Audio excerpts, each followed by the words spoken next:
if David would have had options, I mean, even the Psalms, some of them are him basically saying, would you please release me from this assignment? And I Mhm. think we've all had assignments where we wish God would just release us. But if we persevered, we actually got to a place that we never thought was possible.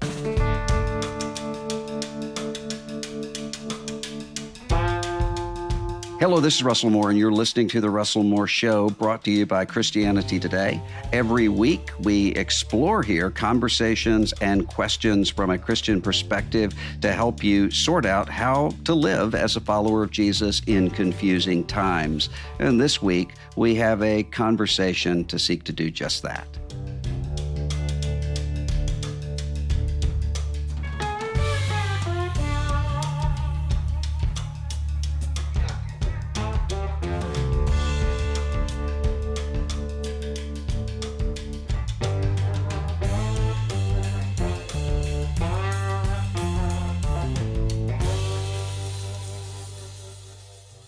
One of the things that I have noticed that has proven true over and over and over again is if I'm talking to someone and I just bring up, tell me about the most important times in your life, the times when it seems that God was really at work in your life in ways that yielded fruit for years to come.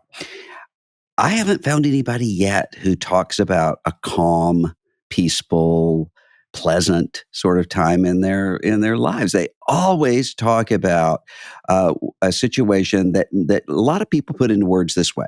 They'll say, "I wouldn't ever want to go through it again. I wouldn't sign up for it again." But it actually is what shaped me and formed me for the future. I just had this conversation recently with somebody who was in the military in a war zone in a very difficult situation. And he said, I would not ever want to go back and relive that, but I'm glad to be the person that I am as a result of it. And maybe you've been through those kinds of things where you feel like you're being tested, you feel like you're being pulled.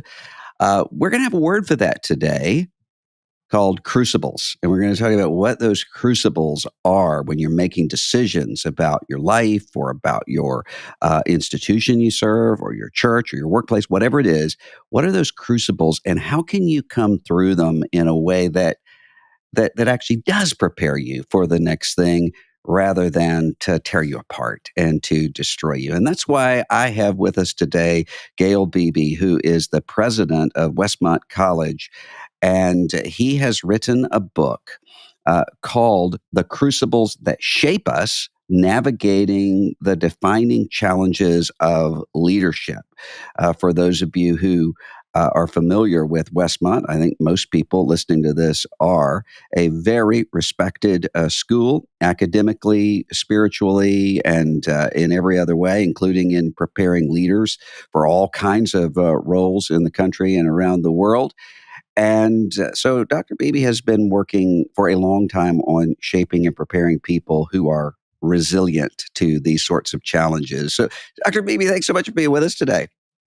Russell, thank you for having me. I love being with you and appreciate so much your work. So it's an honor.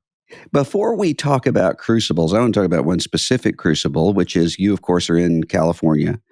And there are people in the Los Angeles area who are going through wildfires, which I think even for those of us who are accustomed to natural disasters, I Yeah, grew up in a yeah, hurricane area, but at okay. least we had, a half day sometimes or a day or two to prepare for a hurricane. And it seems to me that there's a unique kind of scariness that comes with the unpredictability and suddenness of fire. You actually led your institution through the very same kind of thing of being threatened by wildfire. Yeah.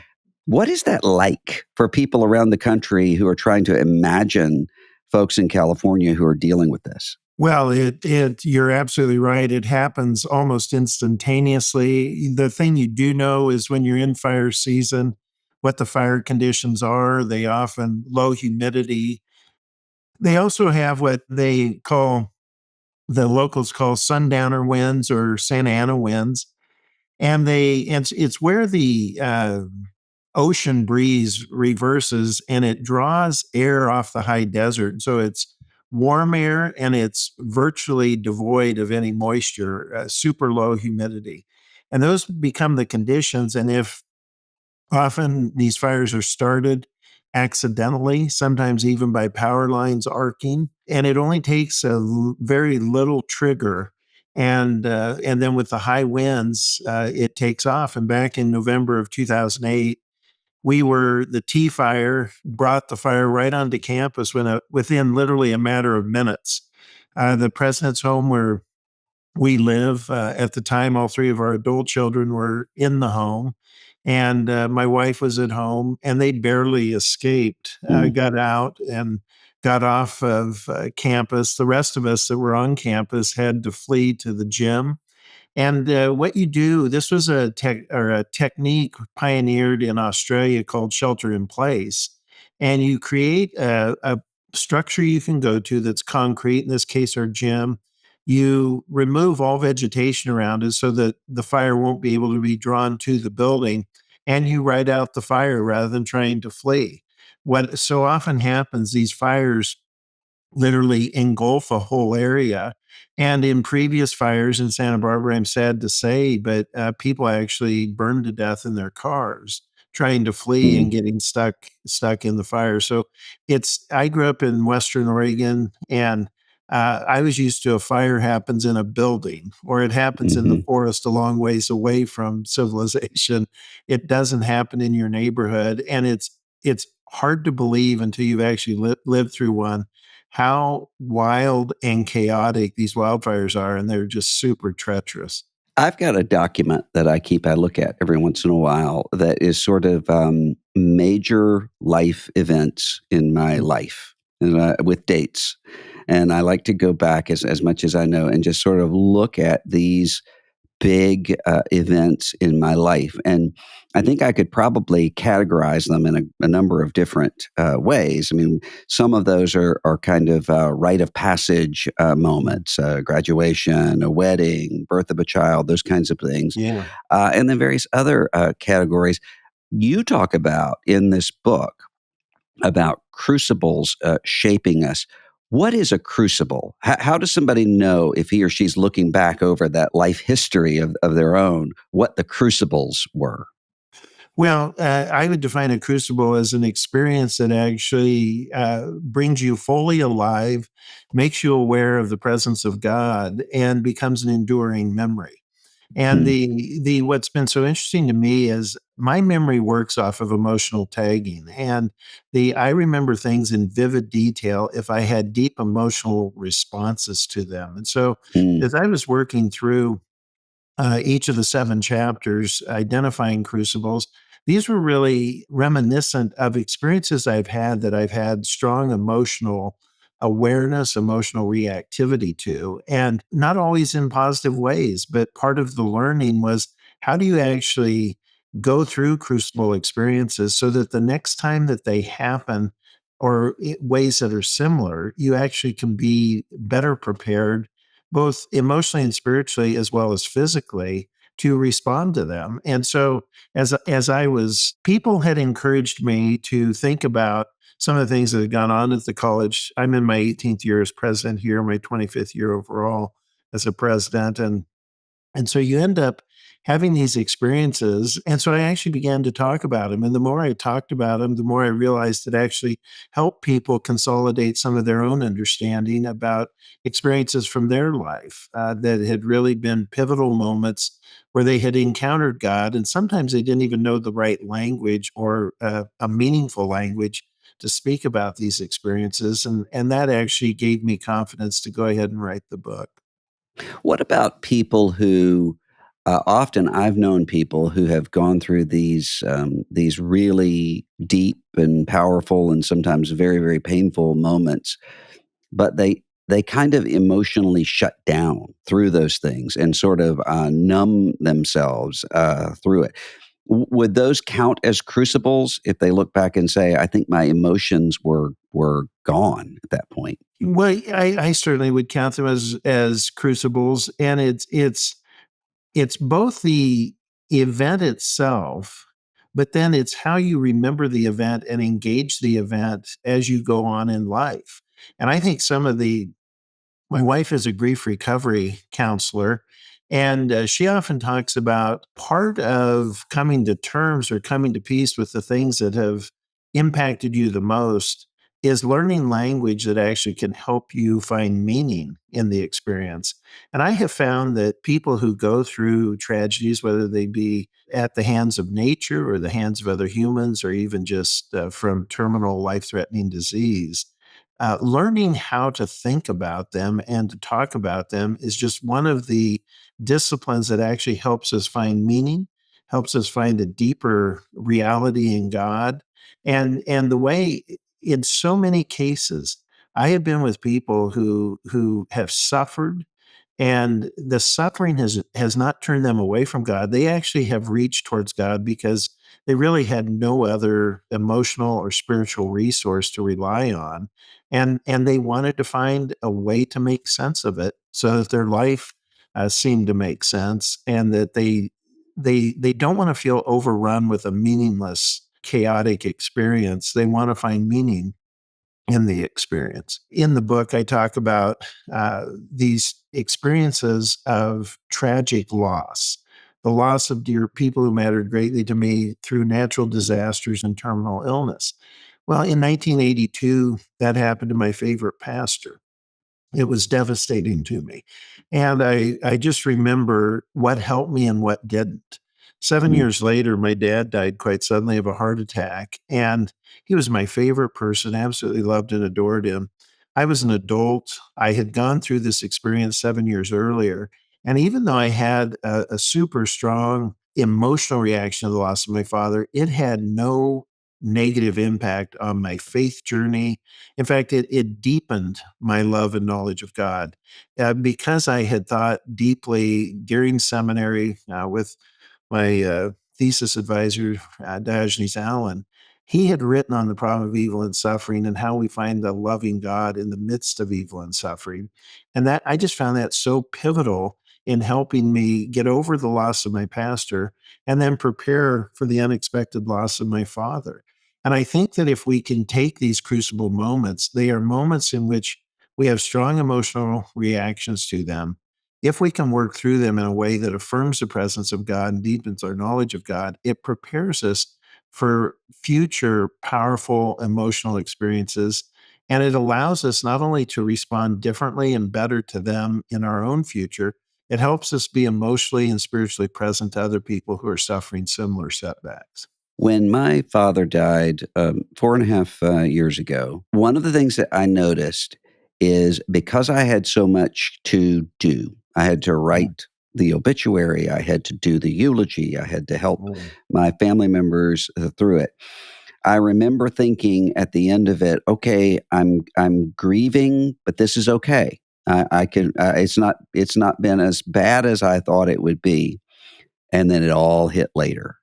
yeah. And it was as though I had all of these kind of things I had to do with people who were depending on me, and I wasn't realizing just how much in grief I actually was. And I think there are a lot of people who have been through that situation.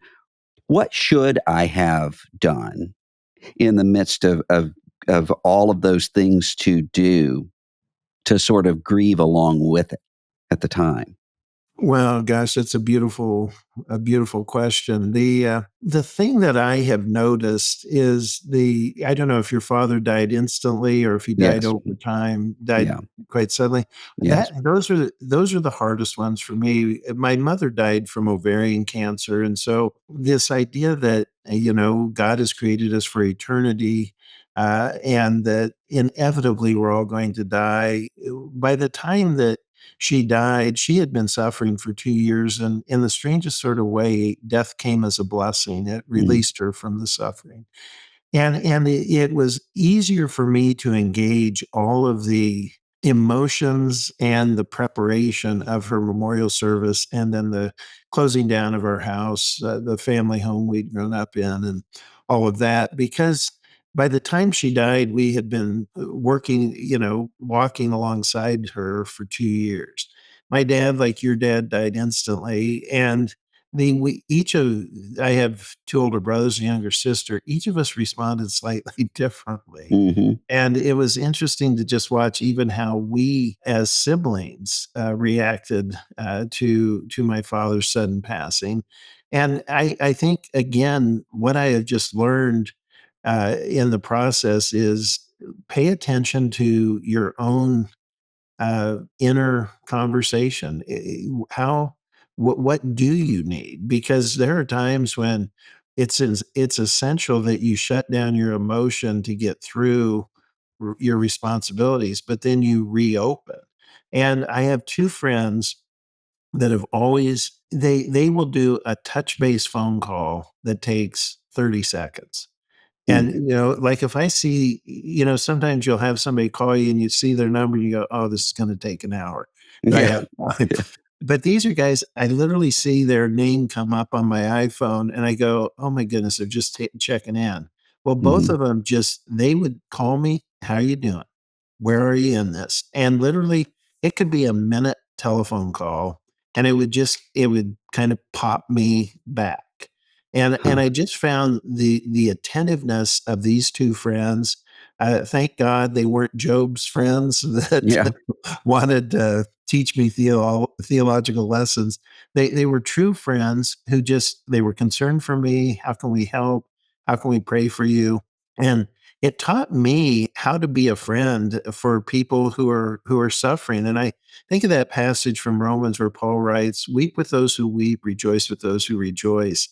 And to me, that's an invitation to be emotionally present to people when you're not suffering. Thanks be to God, we don't all suffer in the same way at the same intensity.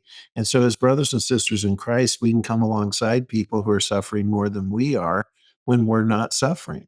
But I'm also thankful that for a Christian community to be emotionally and spiritually present when I suffer has been deeply meaningful to me and has helped me learn how to respond to it and given me the strength to respond in the midst of these various crucible moments. One of the things that I've noticed with people who sometimes, when they've gone through a really intense crucible, sometimes they can find it very difficult to pray. And I'm not talking about people who are going through kind of a faith crisis, although Right. that does happen too. But people who are just saying, I believe, but I can't bring myself to pray, and I don't know why.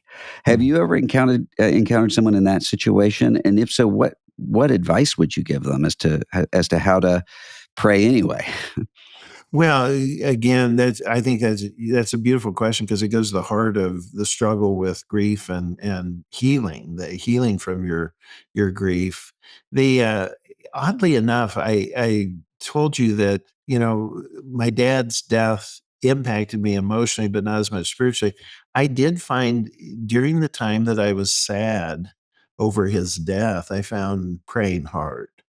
And I remember a person coming to me who is a dear friend and asking me a similar question that you just put in play and saying, "Look, I will pray for you during the time when you're having trouble praying." And I Hmm. found solace in that of the sadness being more weighty than I would have wanted to admit or even really could admit. I was pastoring a church at the time, and so it was interesting to actually be responsible for a congregation at the same time you were going through a hard loss myself.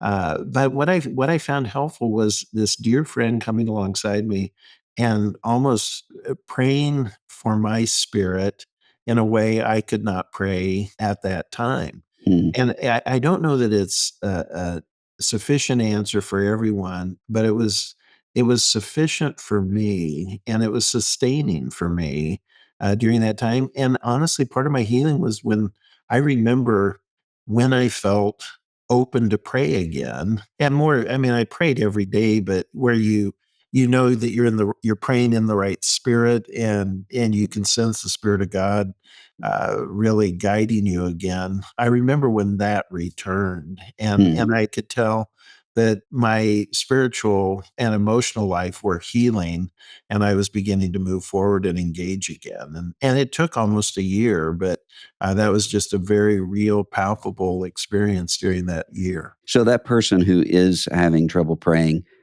shouldn't think, "Oh, I'm losing my faith," or "This will never Absolutely. come back." That's right. In fact, the deep grieving, I believe God has used that in my life to make me more empathetic. Hmm. I think I am not judgmental towards people who say, "Gosh, I'm having so much trouble praying." When somebody says that to me, I often, if I have opportunity, say, "Well, what else is going on in your life? Because there must be something that you're really having to overcome." Hmm. And I often tell a version of the story I just told you, of when I found it hard to pray. And the reason was just this huge sadness. And people cycle into emotional responses to things that are actually get them stuck. And then I read the Proverbs every day and I read the Psalms every day. Hmm. One of the things I love about both is the Proverbs teach me how to engage life. The Psalms, so many of them are David saying, "Lord, where are you? Yeah. And will you help?" And I love the lament psalms because they kind of speak the language of the human spirit. Here you have just this amazing, amazing interaction with God, calling out for God. And I'm not expressive in those ways, but I definitely have resonated deeply with David's cry of God, where are you? Mhm. As I'm going through this, and I have found that helpful. You talk about 7 crucibles, Yeah. in the book of different types of, crucibles. I'm gonna ask you about some of them and Okay. say, how do you know when you're going through a crucible like this, and how should you respond? Yeah. So the first one is you call a crucible of missed meaning. Yeah. What's that? Well, it's literally my initial insight on this was from Matthew 13, the parable of the sower and the seed. And some of you will always be seeing but never perceiving, always hearing and never understanding. And then I pair it with Daniel Kahneman's work on from Thinking Fast and Slow. Kahneman was just died recently in his 90s, but was won the Nobel Prize in economics for he and his late colleague Amos Tversky's work on behavioral economics. And Kahneman he has this acronym that stands for the tendency we all have to believe that what we see is all there is. And Kahneman says the question you should ask is not, am I seeing everything as it is? The question is, what am I missing? He said, Hmm. people almost never believe that they can't comprehend what's going on. He said, in fact, his experience was people exaggerate their ability to be dropped off anywhere and know enough to make an intelligent decision.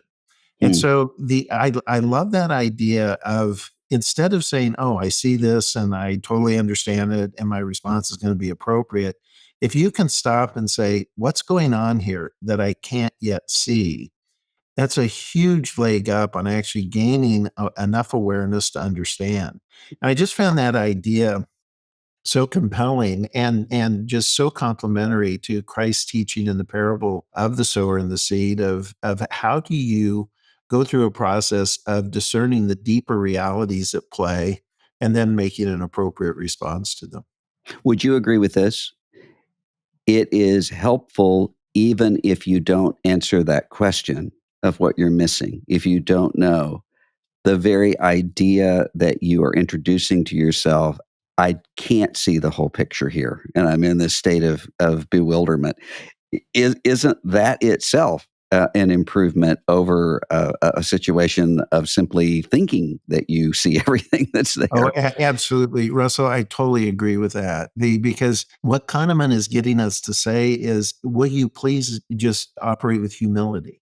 Mm, The mhm, rather than exaggerated confidence. And if you can pause long enough to just say, what's going on here that I might not yet understand?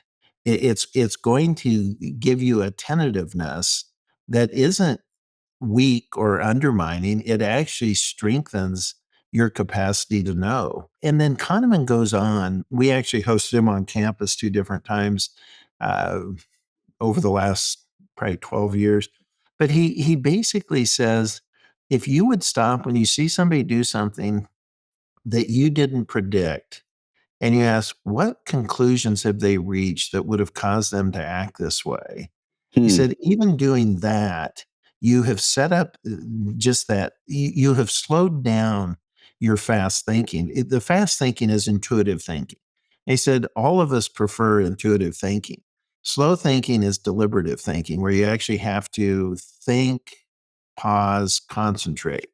And he said it's just so much easier to work off of intuition. That's why we prefer it.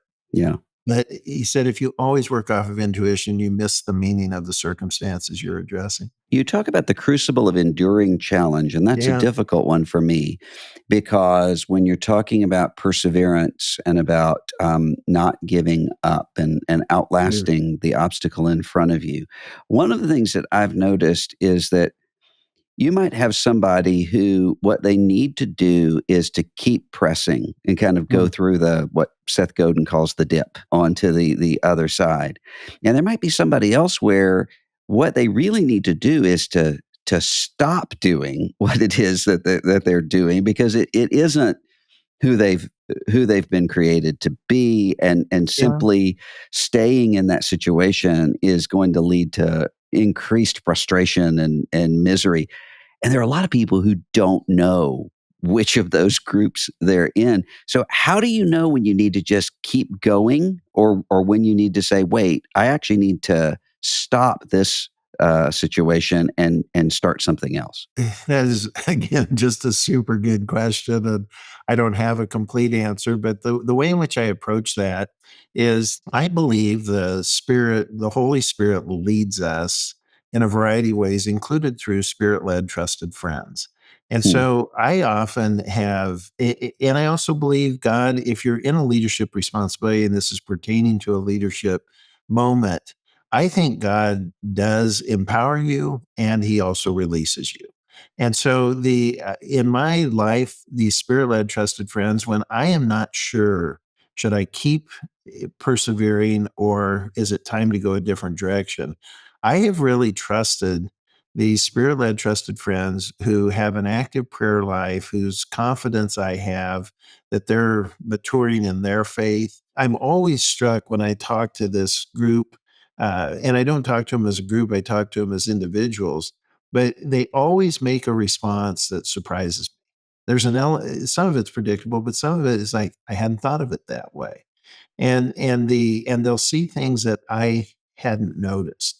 And then the sense of, in my list with the Crucible number 2, the Enduring Challenge, number 12 is always outlast the opposition unless you know it's the right time to leave for the right reason. And that is, I have felt so many leaders actually bail because they get into a hard patch and they just don't want to put up with it and they feel disrespected. And so they end up opting out. And it may be great for them individually, but it almost always does harm to the organization.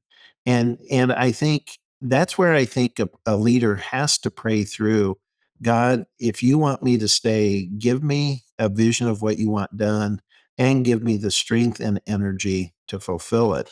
And I think leaders like Winston Churchill, that I feature in that chapter and others that Kissinger brings to mind. I think there have been leaders used by God that have persevered in the face of insurmountable odds, and their companies, their organizations, their countries have benefited from their dogged determination to get through an extremely challenging time. And I think that is what God so often asks us to do. I think God asked King David to do that. And if David would have had options, I mean, even the Psalms, some of them are him basically saying, would you please release me from this assignment? And Mhm. I think we've all had assignments where we wish God would just release us. But if we persevered, we actually got to a place that we never thought was possible.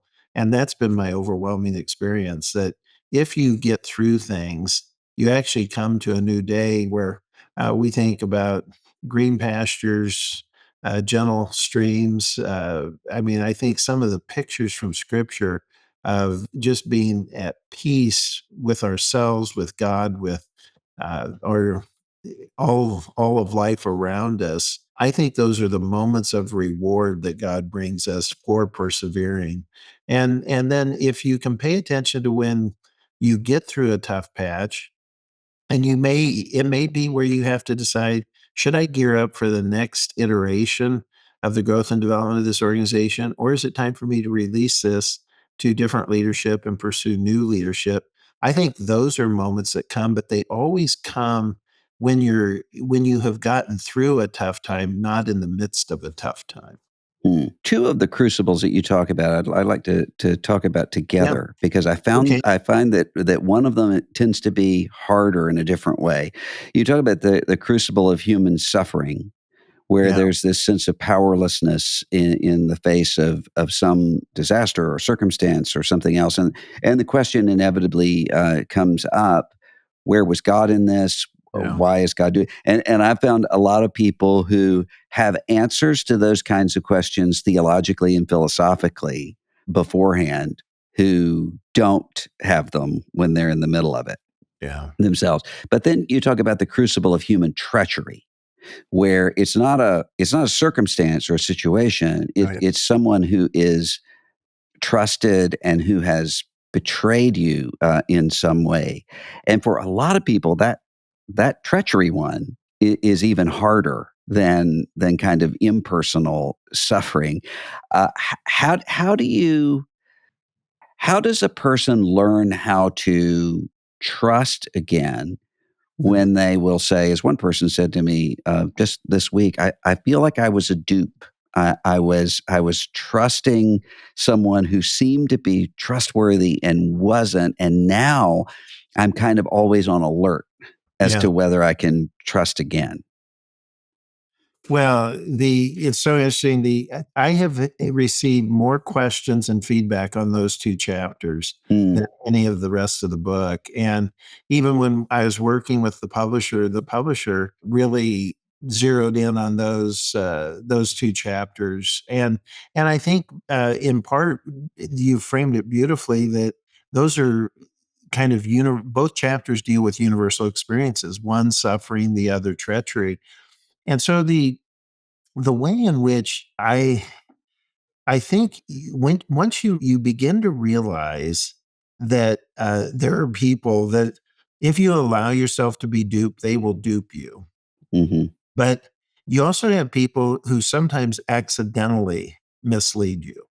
And I've had both experiences, and the experience of those who accidentally dupe you is they always come back and they say, "Look, I don't even know how to say this.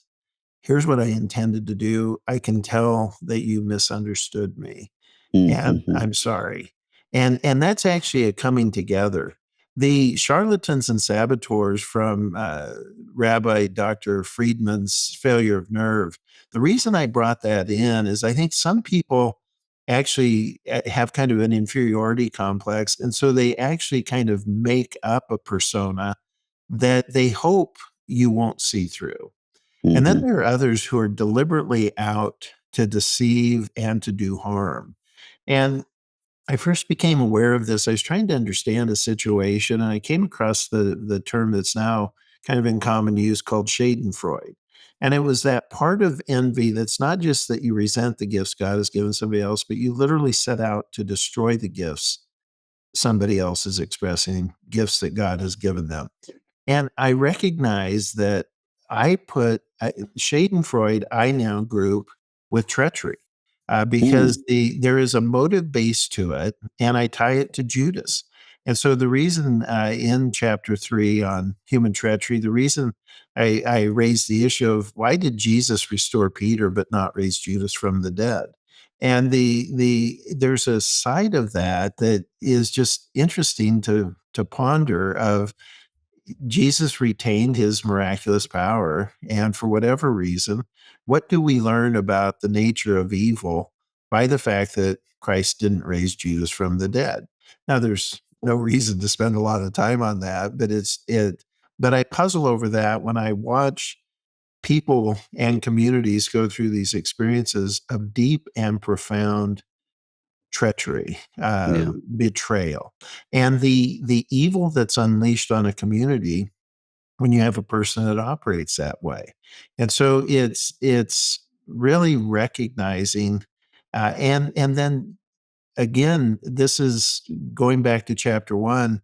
How do you develop insight into a situation? I mean, part of scripture teaches us that by knowing God, by committing our life to God, by studying scripture and gaining insight into human nature, we will come to understand our circumstances well enough to be wise as serpents, innocent as doves. And I really think that part of life is developing wisdom. And there is no alternative to experiencing life and then having spirit-led trusted mentors who can help you reflect on life and grow from it. I mean, when I think about my experiences in communities of faith, I have had the privilege of having so many people who are further along in life, further along in the faith, who are willing to invest in me. And it's part of what helped me develop discernment, but I still need it. Like I Mm. was just asked recently by a student, like, when did you know that you didn't need to have a mentor anymore? And I said, well, I don't know because I still haven't reached that place yet. Mhm. And I really think a question I always ask in interviews is tell me about one or two mentors that matter to you. And Mm. if the person can't identify a mentor that's mattered to them, I actually have discovered they often don't have a teachable spirit. But if you have one or two mentors, then you are actually comfortable taking input and feedback and making your peace with situations. And that helps you develop wisdom that guides you in other circumstances in life. And I think human treachery, as bad as it is, it teaches us how to discern the motive base of people when you can't see. I mean, there's always a mystery to every human personality, but in the mystery, people often send signals as to whether or not they can be trusted, and you have to develop a capacity to see that.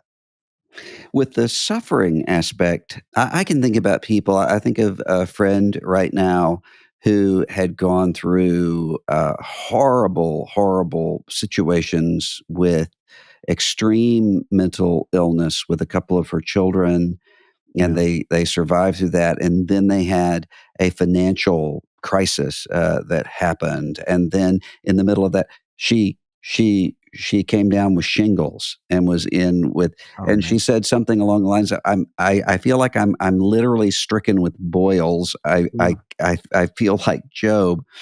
And she had a level of maturity to be able to kind of contextualize that. But I know a lot of people who, when they go through that time, they think, "Am I being judged by God? Is God angry with me?" How do you help people to answer that question for themselves, even if, as one person said to me, I kind of know Hmm. cognitively, but I can't convince my heart that God's not angry at me. Yeah, boy, I think that's just so tough because there's usually elements from earlier experiences of life and even your own knowledge base of God that incline you to believe that. I just have my own experience of life and of God is that uh, you can have these experiences and God almost never plays out in our life the stories that we read in scripture, but I have found God to just be present in the midst of suffering in ways that have actually healed me or helped me heal.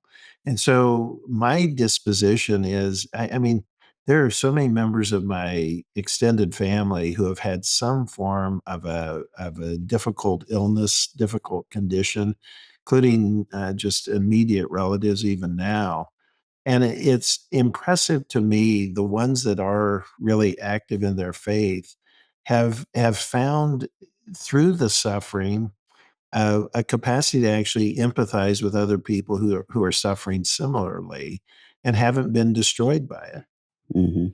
The ones who don't have that same level of faith, there has been an element of regret and, in the case of one, almost bitterness. And so it's almost like they have compounded their suffering because of the way they've responded to it. And this is something that I learned years ago studying with Dr. Allen when I was in seminary. And he had written a book called Traces of God in a Frequently Hostile World. It's a really long, mundane title for an absolutely brilliant book. But he said the complete event of suffering is your response to it. And so you can suffer, but the response that you make to suffering is the completing part of the event. And you should never remove yourself from the whole picture. And I had just found the idea that my response to suffering actually will bring meaning to suffering and see it within the framework of God's greater purposes at work in the world meaningful. The other thing I learned from Dr. Allen in this respect was that God has created us for eternity, not for time. And so there is an inevitability in which we're vulnerable to nature in creation and the created order. And I have found that understanding helpful at saying, this isn't God punishing me for something. This is literally a part of being a physical creature destined for eternity. And that thought has actually helped me during my own times of physical suffering. Your chapter on the crucible of personal choice made me think of one of my theories of popular culture at the moment, which is that one of the reasons the multiverse shows up so often right now in film and novels Yeah. and other places is because it gives an expression to this sense of what if I have made the wrong choices? How can I trust my 19-year-old self to have decided what my career would be or who I should marry or those kinds of questions, which is kind of reminiscent of T.S. Eliot and Burnt Norton talking about down the passage we did not take toward the door we never opened. It can give people this sense of, well, what if there is a world out there where I chose to major in this rather than that, or so forth.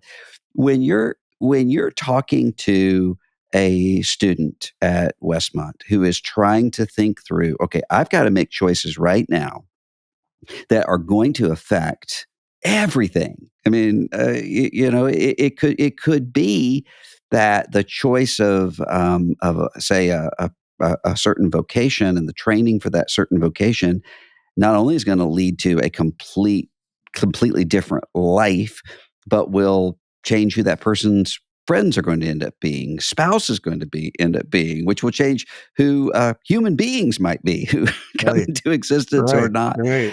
How do you make decisions like that with that kind of pressure when now a student who's showing up at Westmont has to make not infinitely, but exponentially more decisions than his or her great grandfather ever would have had to make? Yeah. Well, it's an awesome question. And in that's personal choices, the Crucible and feature in chapter 7. And I start off by talking about this wonderful exchange in East of Eden where Steinbeck is dealing with the exegesis of Genesis 3 and 4, and particularly human choice. And I love how Steinbeck gets inside. Well, he uses so many biblical stories to actually get at some of the most profound truths that he conveys through his novels. But the back to Kahneman, Kahneman talks about the reality of regret. And Mhm. he tells these stories in Thinking Fast and Slow about we act as if only one thing had gone differently, our whole life would have turned out a completely different way. And Yeah. he said, life almost never turns on just one decision. And so if you can recognize that if you would have made that one decision, you would have had a whole host of other decisions. Like I one time had a gentleman tell me everything that he benefited from the college that he chose to attend. And then he expressed regret that he hadn't gone to an elite school. And it Mhm. was such a contradiction because he just told me every including meeting his wife in college. And so I just said, well, what happens to all of these people you just told me about? And of course they vaporized. There are Yeah. other people there. But I think we do have a tendency to say, if only this had happened differently, my life would have been completely different. I think they have this FOMO, fear of missing out. There's an element in which it's hard for us to make choices right now because we're just saturated through social media with all of these options. The Hmm. interesting thing to me is when you talk, my wife's family, they're Scandinavian, and they still have stories of immigration. And when you hear their stories of members from the family who left Sweden to come to the United States in the late 1890s, those are profound stories. And those are stories where they literally sent the healthiest members of the family to the new country to try and resettle the family because of the potato famines that were sweeping Sweden during the 1890s. And you think about those are choices that do have long-term, multi-generational impact, Yeah. and we almost never face those kinds of questions now. We travel the world, but we almost never leave home, and it's just, we are living in a different time because we have access to everything, or at least we have knowledge of access to everything, and so it's just a different reality that's made us, I think has compounded our ability to live with our choices because every choice seems to close off a variety of other ones that we're, if we don't know them, we're at least familiar with them. Now, I am just wired that I have always, whatever I was doing, I thought it was the most important thing for me to be doing. And then when I decided to do something different, that became the most important Hmm. thing. And so there's definitely a restlessness in me, but there's, in an odd sort of way, I'm content with the restlessness because it's the way in which God has actually moved me forward, and I am deep enough into my life and career to recognize that. When I look back, I had people in my life saying, "Have you ever thought of this?"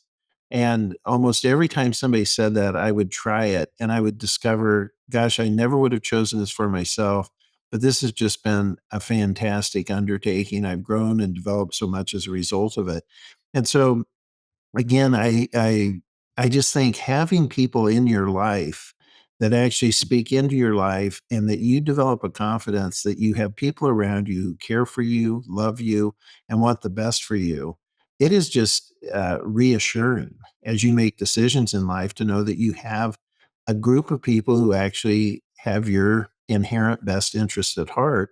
And whether you stay in that community or you go on to other communities, it gives you a capacity to develop community around you that's super supportive. And I have found that to be the best antidote to fearing that you'd made a choice that took your life in a direction that was irreversible.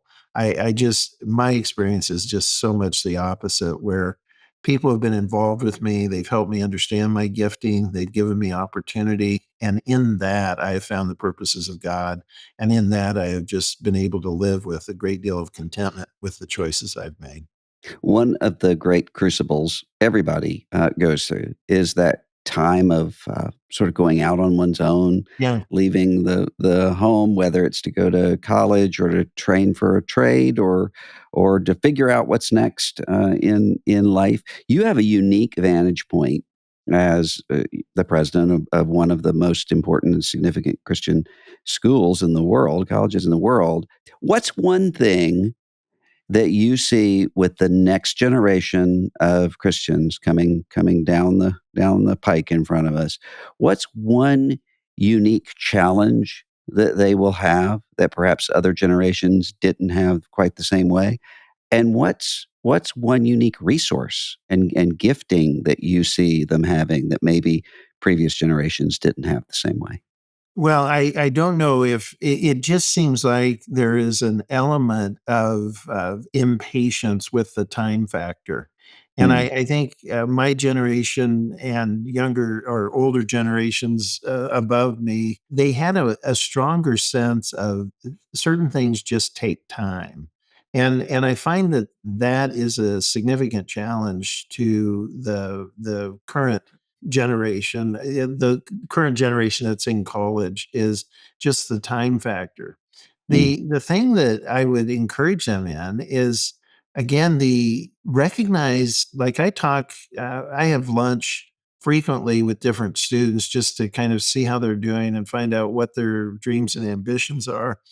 And I love the fact that this is a group that literally wants to make an impact on the world in all facets of life, medically, environmentally, economically, socially, spiritually. And I don't see this as a great retrenchment time. I see this as a great period of what is the next big horizon and how can we capture it? Hmm. Oddly, it's being compounded because of the ubiquitous nature of technology. But in that, I think sits this amazing opportunity that for the first time, we can actually pump out resources that literally reach every corner of the earth. And the technology is ubiquitous if we decide to use it for the right purposes. Like everything in life, going clear back to scripture, there are elements in life that either can be used for good or harm, depending on the person and the motive base. And I think we will have the opportunity to solve our greatest challenges, but it'll also be fraught with all of this complexity because of human nature and human sin. And I totally believe that we have a capacity to be self centered and to destroy things. And I also believe we have the capacity to respond to a merciful God and make our life count and make a huge contribution. Do you worry about the next generation of education in light of AI? You know, we are trying to figure out the right uses of AI, and it's just amazing. I just had an alum who's active in that space in AI and technology in my office, and we were actually interacting. I was actually asking his iPhone questions about different theologians. Started with St. Augustine, Mhm. Aquinas, Calvin, and Schleiermacher came up, asked him questions, asked his iPhone questions about Barth and Tillich. And it was fascinating to listen. It was no longer just repeating information like a search engine. It was literally mimicking thought. And Huh. the answers were wooden, and I would say, probably kind of C plus B minus in terms of quality, but they were accurate. And that surprised me, or at least they were accurate to my understanding of those they were consistent with my understanding. Uh-huh. The but the I'm not I'm worried only in the same way that we always worry, and that is, will people turn their heart and mind to God? Will they anchor their life to Christ? And out of that, find the motive base for their engagement with life. And I think there are just so many reasons to continue to have confidence in the Christian gospel. I had the privilege of going to the Lausanne Congress back in September Mm. in Seoul, South Korea. It was amazing. And what amazed me was to see in kind of the face of the church. I realized these were predominantly Protestant evangelicals from around the world, but to see the face of the church, 220 countries and territories represented. I think there's only 193 countries registered with the UN. So that took up virtually all the countries plus the territories. And it was just majestic to see the life of the church at this point in time and go, okay, whatever burdens we feel for the church in America, God's spirit is spread across the face of the earth, and we should have incredible confidence in that.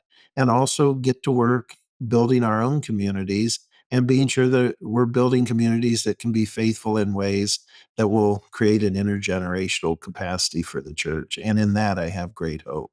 One of the things we like to do at the end of the show here is to ask, you're going onto a desert island for the rest of your life by yourself. You have reasons to think that your memory might not work as well going forward as it does now. And you have to choose a desert island Bible, 5 books of the Bible, the only 5 books of the Bible you can take with you. What would they be? Oh my goodness. Well, I definitely take the Gospel of John. I Hmm. take the book of Romans, take Proverbs, Psalms, and Genesis. All right. Gayle Beebe is the author of The Crucibles That Shape Us, Navigating the Defining Challenges of Leadership. Thank you so much for being with us. Russell, my privilege. Thank you for having me.